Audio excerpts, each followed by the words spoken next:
I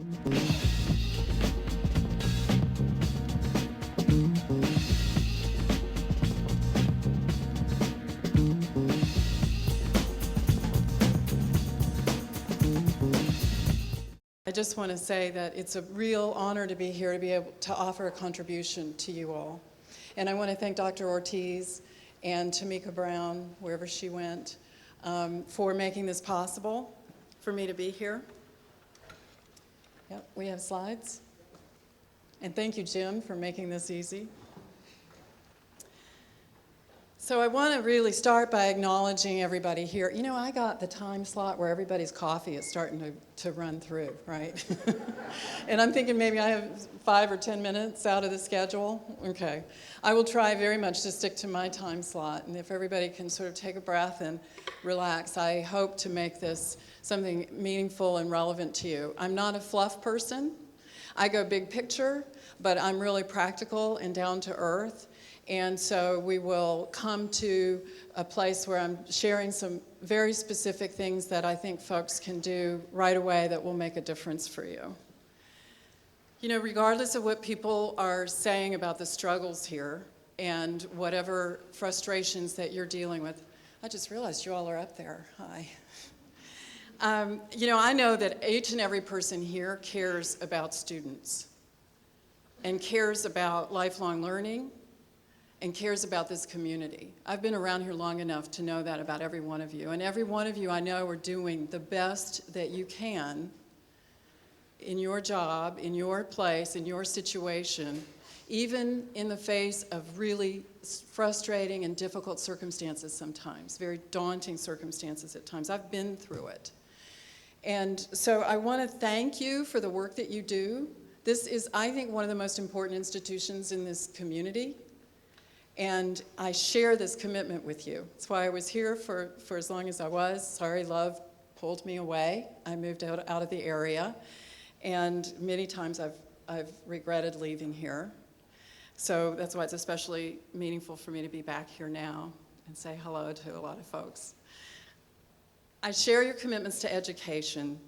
And I also have had a lifetime commitment to making it easier for people like you who are making a big difference in the world, to make that easier, to make it easier to work together to accomplish those big goals and have that big impact that you care about. And I always call this achieving greater success. So because I use the word success a lot, I want to just briefly explain what I mean by that. For any organization or institution to be successful, I think it has to have 3 components. And hi, Sonia, thank you for your contribution by being here today, too. And that is first, achieving big outcomes in honor of the mission, in pursuit of the mission. Big results, big outcomes. But it also has to be able to create a fulfilling and life-enhancing experience for the people in the organization. Because it's you all who achieve those outcomes. And that's what leads to sustainability.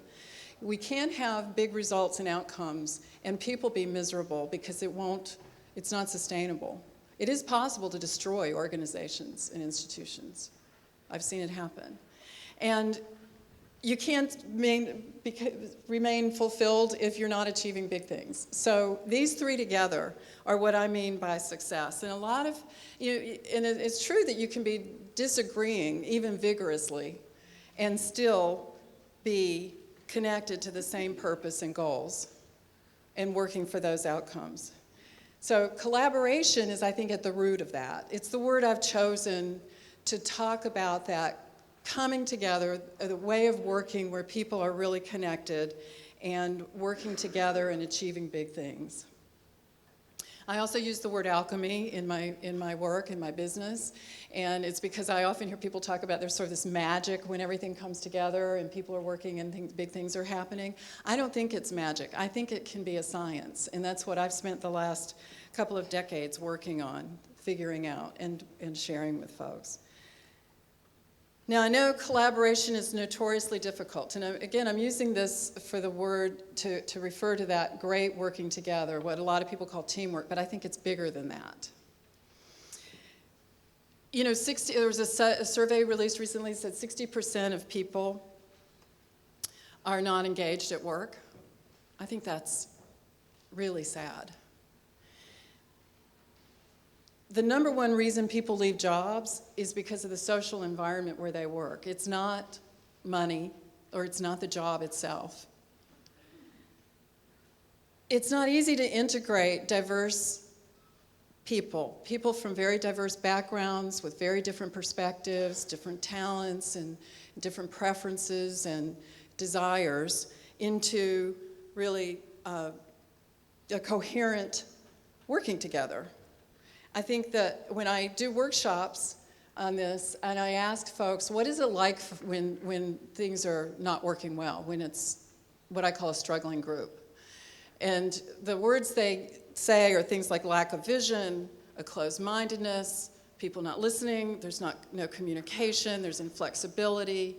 And then I ask them, what's the experience? It's frustrating, people feel powerless, exhausted, and stressed. And all of that goes home with you. And that's why I think this really matters. So we can't create the community that we are here for if we're not creating an organization that supports everyone. And I think academic institutions have particular unique challenges. There are the status differences, so part-time versus full-time. I've been both. I understand that distinction. There's the distinctions between faculty and staff and administrators, and those perspectives are very different. The orientation is different. The career path is not always based on collaboration. It's actually based on a lot of individual work, especially for faculty and often administrators. So people aren't often tied to a particular department or even a particular college or district. And there's not a very clear model. Well, maybe you all are creating one, and maybe you know of more of this than I do, but I haven't seen a lot of clear models for shared governance. And I'll say more about what I think makes that difficult in a few minutes. And of course, add to that people stretch thin, the budget cuts, the crises that you've been through lately and that seem to be a cyclic thing in the community college district. And it all has an effect on student outcomes and on morale. And that, of course, affects sustainability. So what's the problem, right? We've got smart, capable people here. Everybody cares. Why isn't it working? And, I notice people tend to answer this in a couple of different ways. It's either that people are so different that it's just too hard, they can't get along, they can't come together and see things clearly together. Or everybody's favorite, hell is other people, right? I call this the difficult people defense. I've seen so many workshops on how to handle difficult people, right? So it's them. If Jose didn't talk so much, we would have been out of here by now. If Helen would be more agreeable, we'd have a decision by now. That's what's in my way. So what happens? People sort of pull back. Let's minimize contact. Let's avoid the situation. I've been known to do that. But it doesn't work because we need each other to achieve these outcomes. We need each other to create the community that we want to live in. So I've had this experience in my own work life when I was a younger woman, and believe it or not, I worked in the truck leasing business and consumer electronics before I went back to school. Very frustrated by what I saw as the places where I worked creating a lot of the problems that made it hard for us to accomplish what we were there to do. And again, it's that not listening to each other, not hearing new ideas, not trying to figure out how to bring things together, and creating defensiveness and lack of trust and cynicism. So back to school she goes. I gotta try to figure this out. And I've been driven by this question, how can we make collaboration easy and even natural? And really the kind of thing that can change the world. So I chose anthropology as a way to pursue that question and studied management, philosophy, and theory, and organizations in graduate school, and then I taught here and at least half a dozen other colleges and universities in the last 15 years or so. And I've been working as an organizational development consultant in the social sector with nonprofit organizations, educational organizations, and healthcare primarily. And it was when I had a request from an executive to come and work with his team, his senior executive council, because he felt that they needed something different. They weren't pulling together, they were off in their silos, and he didn't really know what that was. And I realized I had a lot of good practices I had picked up along the way in my studies and in my work, but I needed a really coherent, complete model that I could offer them that I didn't see anywhere. And it had to address the things that I knew needed to be addressed to make it really possible to transform what was struggle for them into the kind of success that they wanted. And so I knew that there has to be a better way, and I took it, and because I had left full-time teaching, to be honest, I had the time to actually work on this. And I was able to pull it together into what I think is a model, an alternative for us, people like us.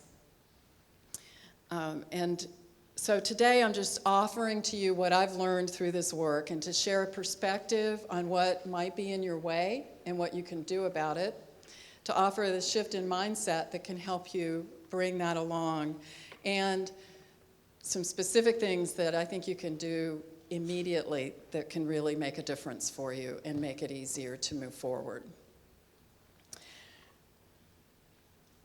More really is possible. You can have the Peralta that you want. What's gone before doesn't have to be what lies ahead. And I think what I'm going to offer here today applies in all situations. So, you know, this is a large institution and you're involved in many different groups. I use the word group all the time to refer to just those situations where we actually get together to work. And it can be your department, whether it's the history department or the cosmetology department. It can be the accounting department or the building and maintenance department.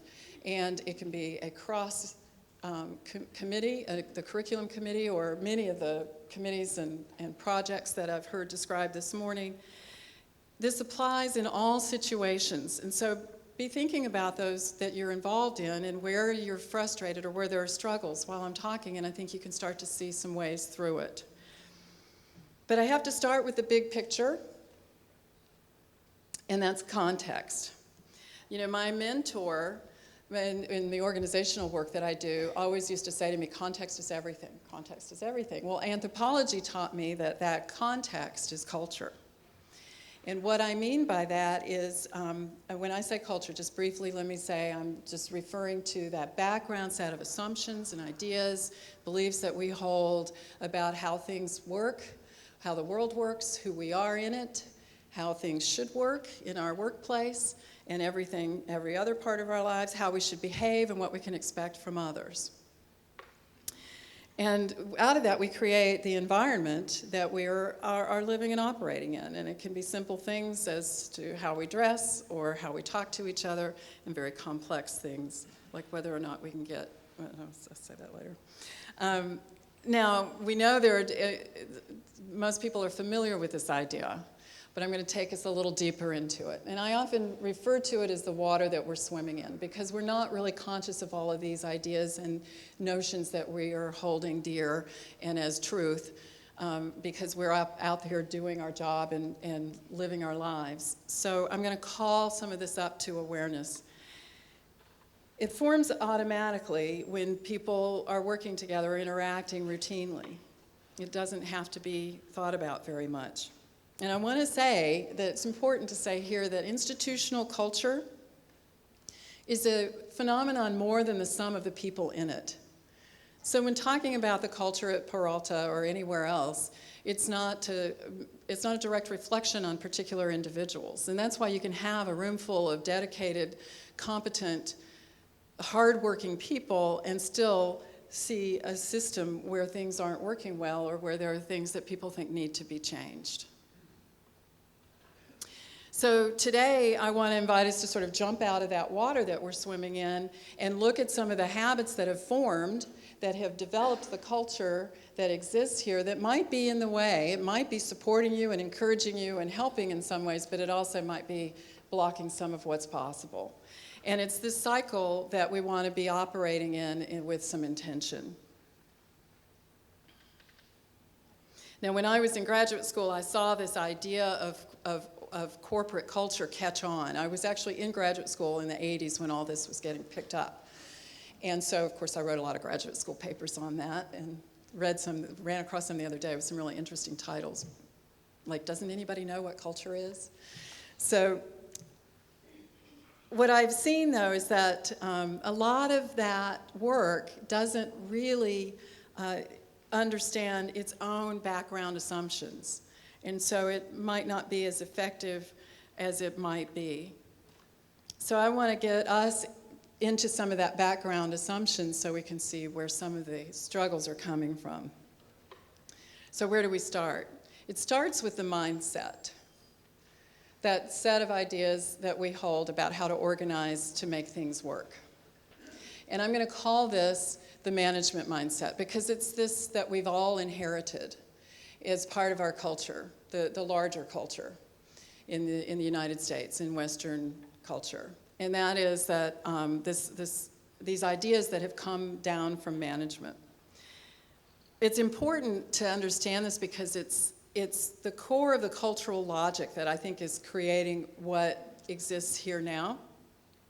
And when you recognize it, you can create, you can identify what's working and what's not, and create what works for you better.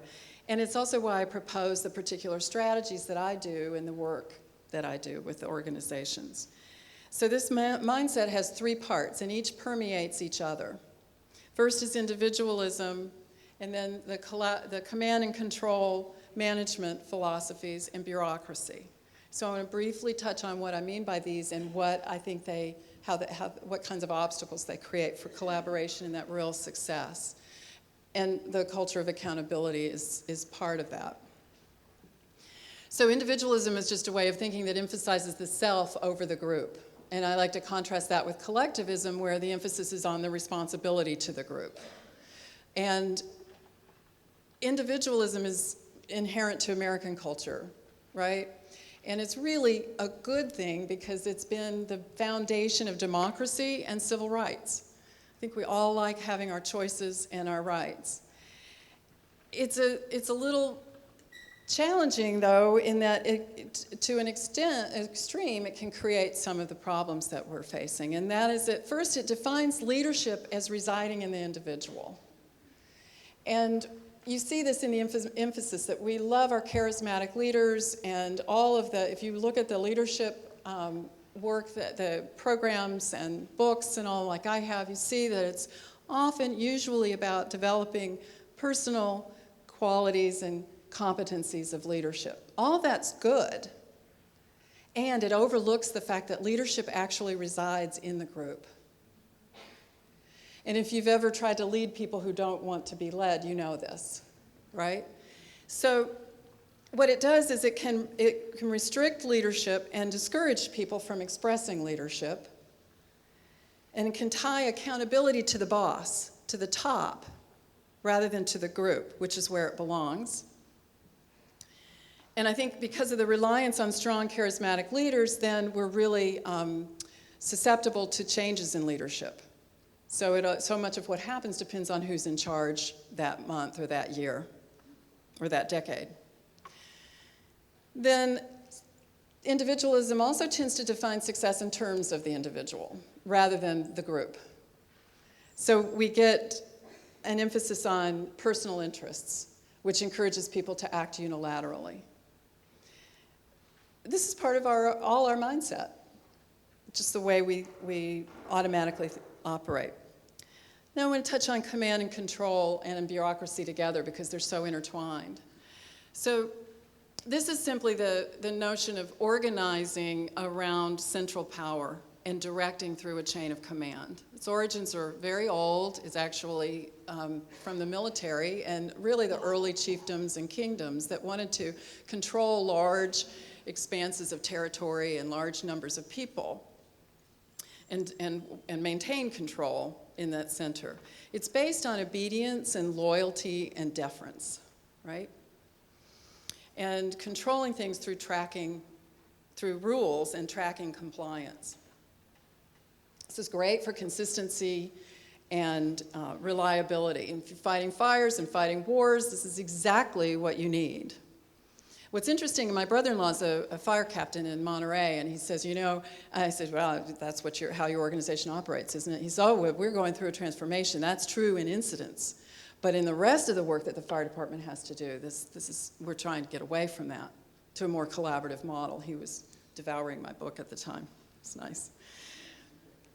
It's also handy if you're organizing on a large scale. So you want to improve student outcomes, and you want there to be shared information and best practices practiced around the district. This system helps further that, right? So we've gotten great benefits from this. And we are who we are, our accomplishments are what they are in part because of this. The problems that it introduces is that all the information it's set up to flow down, so it can be hard to get information flowing up that chain of command. It can encourage unhealthy competition because people are jockeying for position to get close to power. And collaboration is often not rewarded, and it's hard to achieve because you have to cross these bureaucratic divides in order to actually communicate with each other. So staff departments don't get the chance to feed information to the faculty about what would make their jobs easier to help them support the faculty, and vice versa, right? It takes time and effort that's often not rewarded. And so here are some of the things that the old mindset looks like, and I can tell you it's humbling to start really looking at this in our own way of thinking. I'm right, and you're wrong if you see it differently. I got to be in charge and get them to do what I want. I'm responsible for this, not that. And look after myself, keep information close, and my feelings and behaviors are justified. And I'm not contributing to the difficulty. So these are some things to just be aware of in the ways that we go into situations that might be blocking what can actually happen. I think that we're at the end of the road for this sort of management mindset and model. In fact, I'm not the only one. I finally started seeing even the business school professors out of Harvard saying the command and control management doesn't work. There's articles out there more and more about this. It certainly doesn't work in an environment where you need collegial cooperation and collaboration. It makes no sense. I mean, like I said, we can bring the things that are valuable from that, but we need to become more aware of what's not working. I think people sort of hang on to this because they're not sure what else to do. And if we don't have everything under control, then what have we got? Chaos? Or heaven forbid, consensus, right? Anybody experience that? It can be a nightmare. And how are we going to get things done? We've got students to take care of starting next week. I think there are a few enlightened leaders like Chancellor Ortiz who are looking for better ways and eager to find people with ideas and contributions to make to that. So if we're not going to do this old thing exclusively, what are we going to do? I spent a lot of agonizing years trying to figure this out. I've identified what I believe is a new mindset that will help move us to a place where we can organize and have order and predictability that's based on collaboration. And those core principles are distributed leadership, intentional co-creation of culture, that's how we're going to create the order and the reliability and predictability, and that's based on explicitness and agreements. And this is where you get full engagement and full transparency that will lead to accountability. What this mindset looks like is we each have part of the solution. We're in this together. Elevating them elevates me. How can I contribute to what they want or what they need? And how am I contributing to the problem? And I'm responsible for what's happening here. So just to highlight the differences between these two, I think that we all have some of both of these, and a lot of the successes that you've created, like this work that brought together how many high school districts and colleges that you talked about really are drawing from this collaborative mindset. So the good news is you've already got it, and now we can just amplify it and actually build on it. So this change in mindset is really important, but it's not sufficient. So we have to actually do some things differently in order to create new habits and new systems out of that mindset.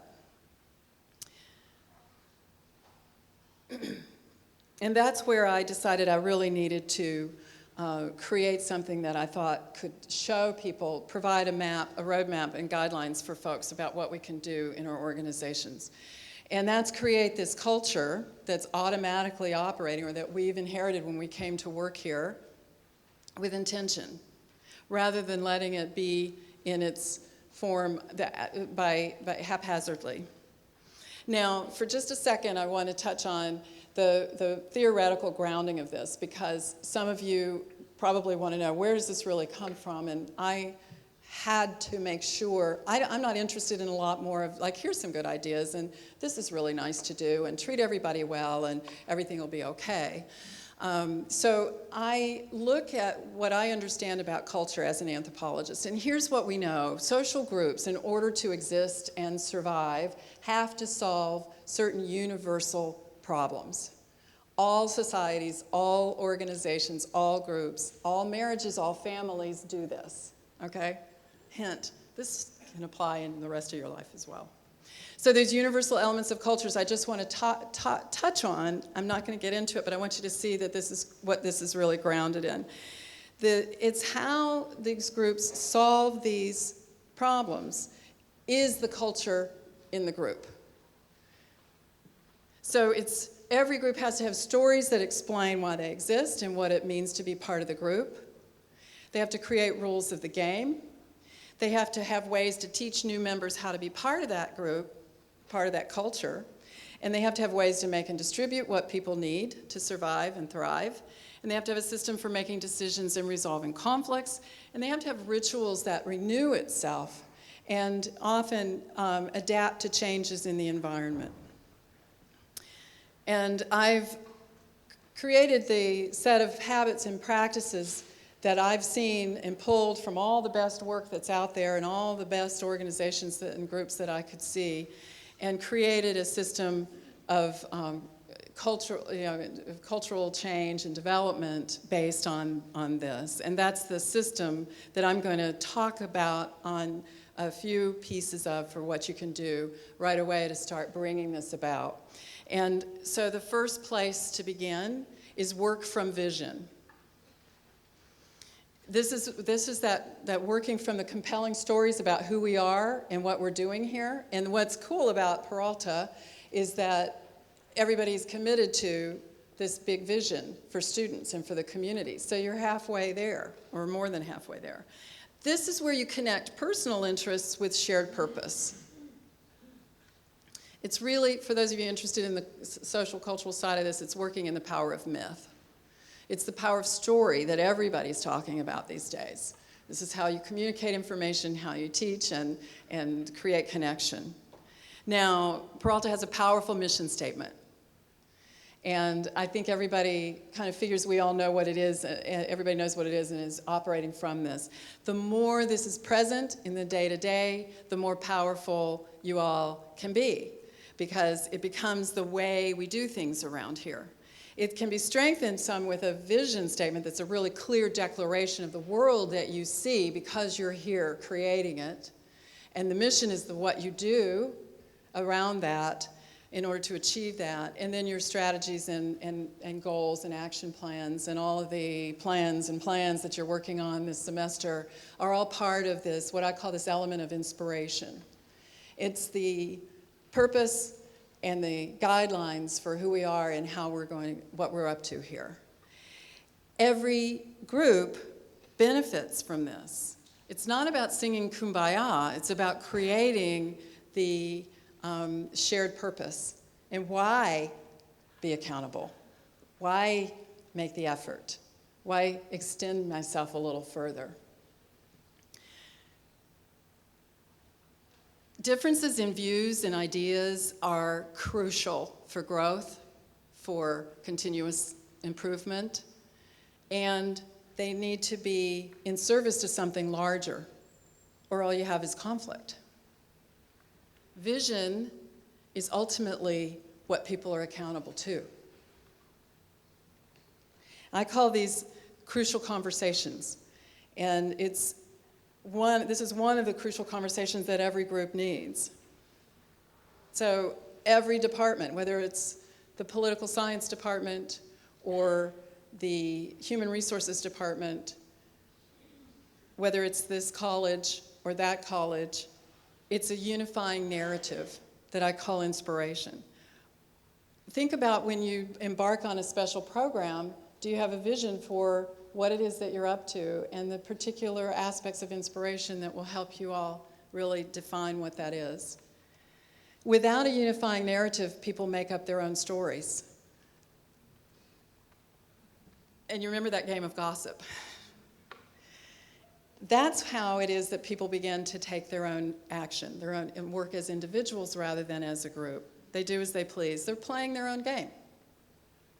And that's where the disenchantment and the disconnect comes from, and the power struggles, and then virtually, no reason for accountability.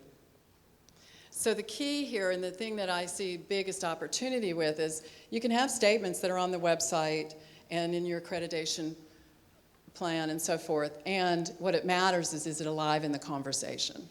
Is it how we talk with each other and how we approach what we're doing? And I've learned a huge lesson in my own life. The more I give up focusing on what's wrong and focus on what I want to create, the more enrolling I can be, the more engaged people feel, and the more we get done. It doesn't mean you're not solving problems and addressing what needs to be addressed. But I'll give you this phrase, it's what we call in my line of work, your come from. Where are you coming from? And it's really helpful to give that some attention. So how do you make this real? Sounds good. Lots of great talk still. Let's make it real. Make a commitment to each other, not just the task. This is really answering the question, who do we have to be as a group, as an organization, as a college, and ultimately as a district, in order to achieve that vision, that world that we said we're committed to creating, and that's why we got out of bed this morning and came here. And by the way, congratulations on being here. Yeah. Says a lot. It's a commitment. It's a commitment. And so this is where you get to establish what's most important. Is it dependability? And this has to happen in the face-to-face groups, all of this, right? So there's, a lot of the work on organizational change and culture tends to, like the old model, look at it from the top down. And how do we create a change in the institution? Guess where change comes from? In the groups, in the interactions, in the relationships that people are in day to day.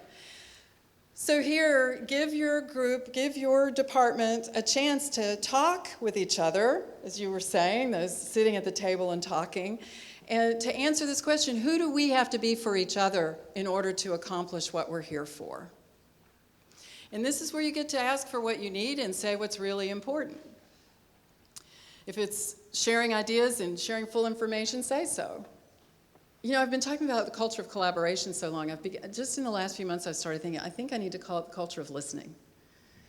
Because that's where things will really start to transform. That's a different talk. Here's an example from a client that was having a lot of frustration in their staff group, and they created a statement that's declared that they're a team who treat customers and colleagues with dignity and respect. Those were key words, key core values for them. Have a positive attitude and open mind, and so forth. Those were the things that they knew they needed to count on from each other. The statement is nice, and it helps to bring people back to accountability, but it's the reflection of the conversation that happened through that group that was what transformed what was happening.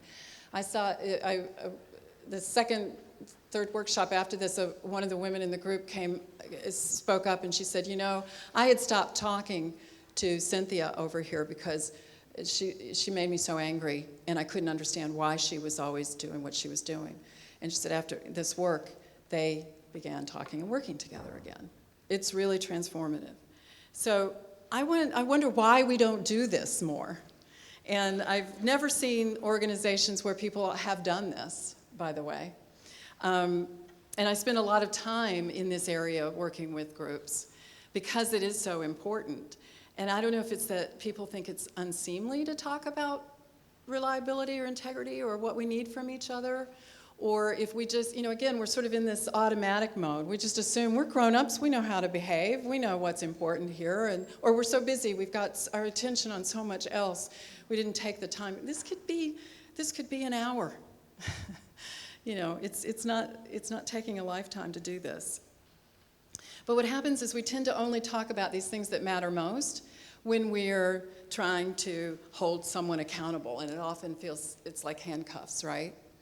And that is what turns accountability into blame and shame rather than learning, which is what it really is. It's the identity, this is what I call the group identity, to really declare it. Here's who we are in service of our mission and our vision.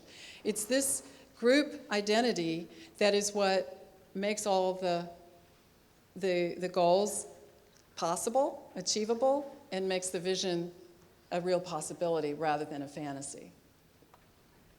It's another one of those crucial conversations that is where you get the commitment to what is most important and to each other. It's a different kind of conversation than what we're used to. The old model asks us to leave ourselves outside for the most part. We're supposed to go and be professional and sort of keep everything else out. But the fact is it's all there. We're all in. But if we're not really dealing with what's there, then it's leaking out in these really often ugly ways. So the alchemy that's possible in this inspiration, in creating this kind of inspiration, is ownership, real ownership of what's happening, and the clarity and focus for people to move together forward and acting in concert, creating that quality and excellence as you define it. And that's how you attract and keep the people that you need for your mission. Now again, this is, the question of how do you make this real at the level of how people actually do things every day. And that's by creating mutual, explicit agreements that support those commitments. So I'm going to take you on a quick journey around agreements because this is something that seems obvious, right? And agreements are something we're all used to. It just means to act in accordance. And they create order and predictability. And this is part of what makes us human, is that we're able to create agreements to smooth out our social environments so that we can all actually get along and work, at least make things work pretty well. So we all, the job descriptions that everybody has, the policies and procedures manuals, the faculty handbook, the student handbook, all those are agreements. Every organization is full of them. And then there are also those more informal or unspoken agreements, what we call in social science, social norms. Everybody came in here and sat in chairs today because that's the norm. You didn't roll out your mat and sit on the floor, which you would have in some places, right? Now, I call those agreements because I want to bring them to a level of awareness and intention that gives us power in them. I'm going to explain what I mean. So we have a whole host of explicit agreements that we are very clear and intentional about, right? So it might be that faculty meetings are on Wednesdays at 3 p.m. I don't know, it's not just faculty, it could be staff. It could be the executive team I'm thinking of right now. I was working with them and I was there in their executive council meetings every week for a while. And here's what I saw. It's 3 p.m. and there's no one there. What is that? So I'll share that story very briefly. I would watch this happen, and I was there early, of course, because I'm the consultant, so I've got to show up and be there early. And I would watch, there was always a few people who would be there early or on time, and then somebody else would come and walk in the door and kind of see that it wasn't started yet, and they'd walk out. Somebody else come and put their notebook down and say hello, and then walk back out. And then I'd see the CEO standing outside the door and talking to a couple of people, and it's now 10 after. Okay, what time does the meeting start? Now it's, about 8 of the 12 people are sitting there. This is 12 executives who are trying to get it together to have a meeting, right? And anybody else ever been in this experience? And sometimes you're the one who's there early or on time. And then I ask people this all the time, and they're feeling like they're either disrespected or that this isn't as important as they thought it was, and you get that withdrawal a little bit, right? Now, finally, about 17 minutes after the hour, the CEO would look up and go, I think it's about time we get started here. But there was still somebody not in the room. So it's not important that they're here, but these people, what's the rule here, the rule of the game here? It doesn't matter what time the meeting starts. I'm not picking on, it's got to be right at 3 p.m. I think what's important here is to recognize that an agreement was broken. But more importantly, implicit agreements were developing, which was something like, we don't have to do what we say, or we're not sure what time the meeting starts, so I can make up my own rules. I can show up when I think it's right or when it's good for me. And I'll come back to that. So the point is, these implicit agreements, I never heard anyone ask the question, is this working for us? So everyone's acting in accordance with this situation, which means everyone's in agreement. And that's what's driving what's really going on. Not the fact that there was a statement that said that the faculty meeting would be at 3 p.m., or in this case, the executive council meeting, right? So the danger with these kinds of implicit agreements is that they start to feed into many other areas. And they can, it becomes part of, again, I'm going to make up my own rules and I'm going to play my own game. So one that I recently had a member in a workshop bring up was that people were complaining a lot about this department's not working as hard as they're working and what's going on, that kind of complaints. Or the common one that I've seen is there are some things we just don't talk about. So remember what I want to get at here is that this is what creates confusion and uncertainty. That we're not sure what we can depend on, we're not sure what we're accountable to because we're not accountable to that, but they say I should be accountable for this. And so we're in a sort of maze of confusion. Ambiguity is the enemy of accountability. The gap here is where the mischief comes in, the manipulation, the unilateralism, and worse. And this is where I think bullying and all this really ugly behavior can happen. It can happen because the culture allows it to happen. So I want to point out that not all implicit agreements are bad. I love this picture of President Obama playing a practical joke. Probably nobody said, let's have an agreement that we're all going to play practical jokes here. But the point is to ask yourself, where are our agreements working for us and where are they not? It's about workability. It's not about right and wrong. There's not a right answer to whether it's okay to have devices on in meetings. I've worked with so many groups on this issue, because it's a new challenge. And people come up with different solutions based on their particular situation and the particular needs of that group in that situation. So it's about another crucial conversation, talking about the elephant in the room, what's really going on, not what are we saying what's going on, and then deciding whether those implicit agreements are serving your inspiration, your vision, your goals, or is it in the way, and then creating strong mutual agreements that will help get you there. So this involves practicing making requests, because a lot of folks are not familiar with that or feel very uncomfortable with that. And it's a way to really empower everybody in the culture and to define what it is people are accountable to, because you can't be accountable to something you haven't agreed to. Accountability is to what your agreements are. And in this way, you build accountability in the group. And so it's accountability about tasks, but it's also accountability about how are we treating each other and what are we doing in order to help each other reach those goals. And I always recommend that the first agreement to start with is to make and keep agreements.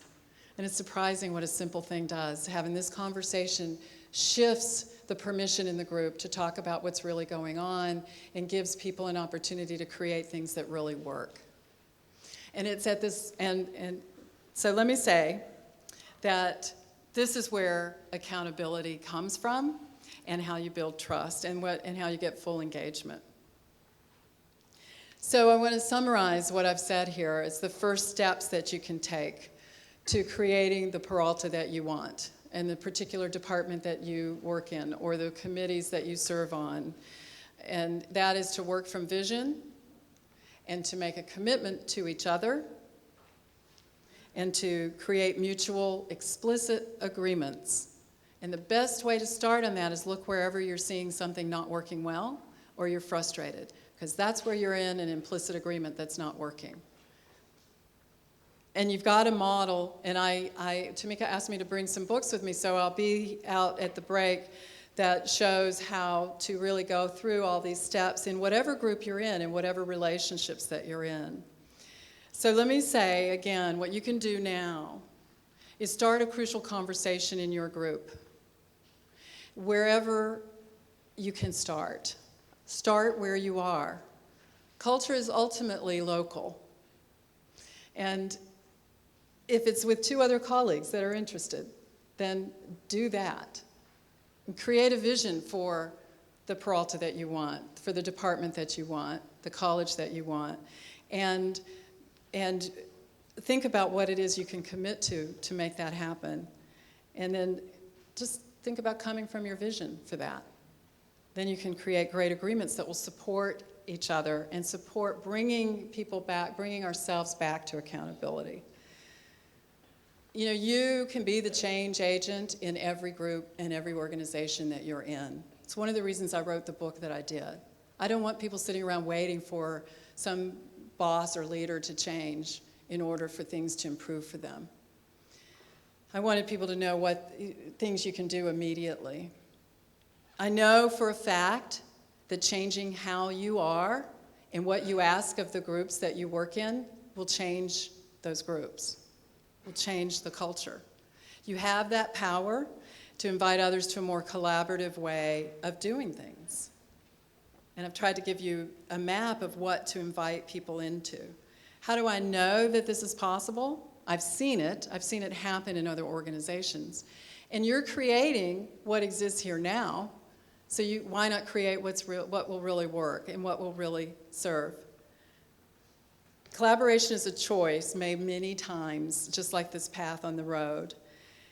So I really invite you to make the choice to be the change for learning, for respect, for accountability. Put in there your values words, what is most important to you. They're worth it. And you're worth it. So thank you. It's an honor to contribute.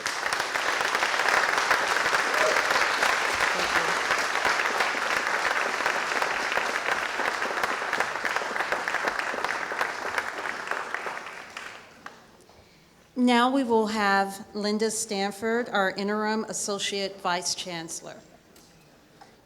My name is Linda Sanford. I'm a retired, or some people say recycled, Peralta administrator. So I'm back. Today I'm going to talk about one of our shared agreements.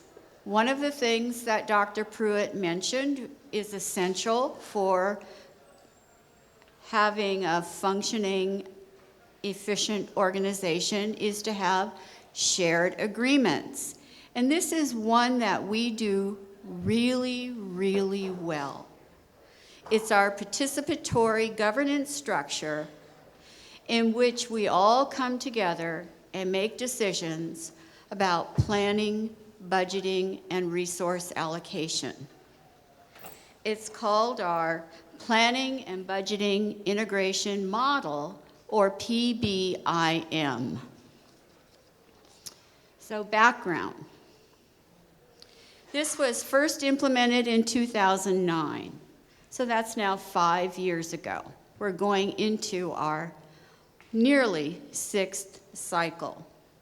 It's a participatory governance structure in which we look at district-wide operational planning every year. Unfortunately, we needed a little nudge to make this happen. We developed this in response to an accreditation recommendation. The good thing, though, is that it integrates planning, budgeting, and resource allocation across our very complex district. So all 4 colleges in the district office come together, and we provide a clear process for decision-making. And this supports a culture of collaboration. Again, a point that Dr. Pruitt made, something essential. Additionally, it supports the district's mission, strategic goals, and institutional objectives. Now, how can I make a statement that says this is something we are doing really well? Because we evaluate it every year. At the end of the academic year, we do a self-assessment, put out by SurveyMonkey, also do individual interviews, and those evaluation results inform process improvements. And this is a big year of change for this district.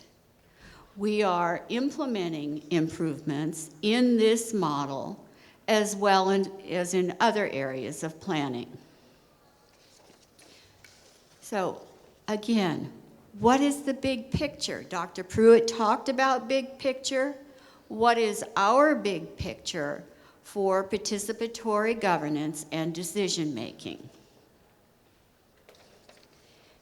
It's this structure. It all begins at the colleges, where individual colleges go through their internal planning processes and arrive at some decisions and make priorities. Those are then brought together at the district level in subcommittees focused on particular areas. We have technology with the District Technology Committee, and we like to have our little abbreviations in this district, the DTC.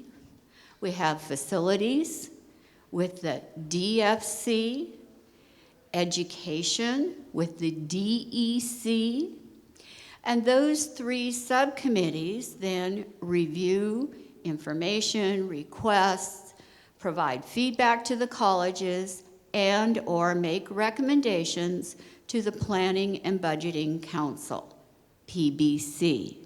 So far we've got PBIM, PBC, DEC, DTC, and DFC. What are the operating principles? Again, something that Dr. Pruitt highlighted, these are agreements we have already made, that we will maintain a district-wide perspective, that we will always seek collaborative solutions. So what are our operating principles? That we will have effective meetings, an integrated planning and budgeting calendar, ongoing two-way communication, et cetera, et cetera.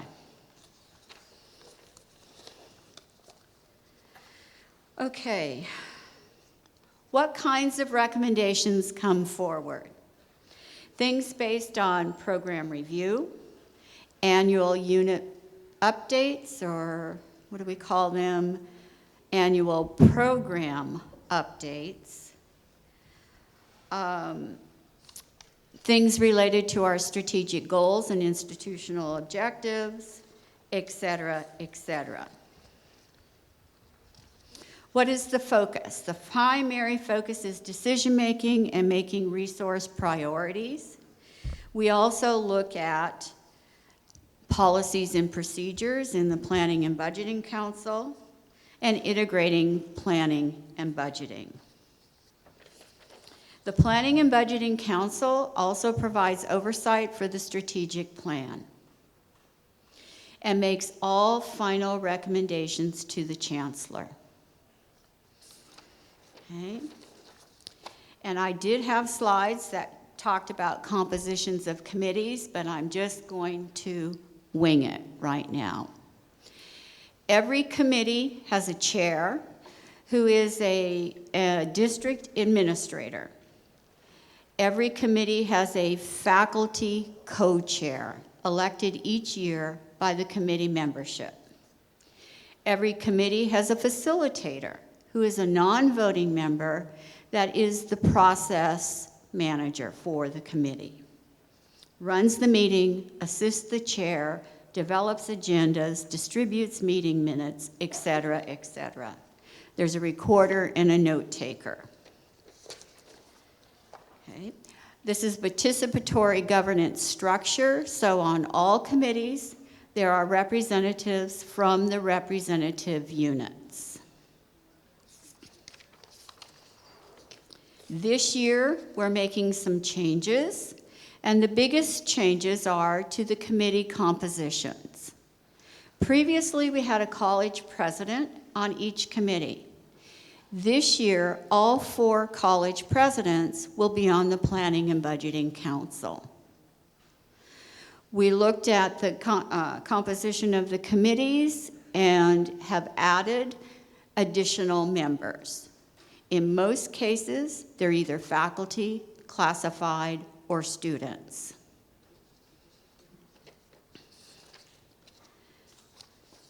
Additionally, we're going to, this year, model a full cycle of assessment within each committee. So each committee will set goals that are mapped to our strategic plans and objectives, and at the end of the academic year, assess whether they met those goals. That's new. We're also this year going to link this model, our annual planning and budgeting integration model, to the other aspects of planning, which are strategic planning on a 6-year cycle, and program review, which is on a 3-year cycle. All of this will demonstrate continuous quality improvement because these are models that were developed during the last accreditation cycle. Now we're reviewing and updating all of them and integrating them both across the committees and over time.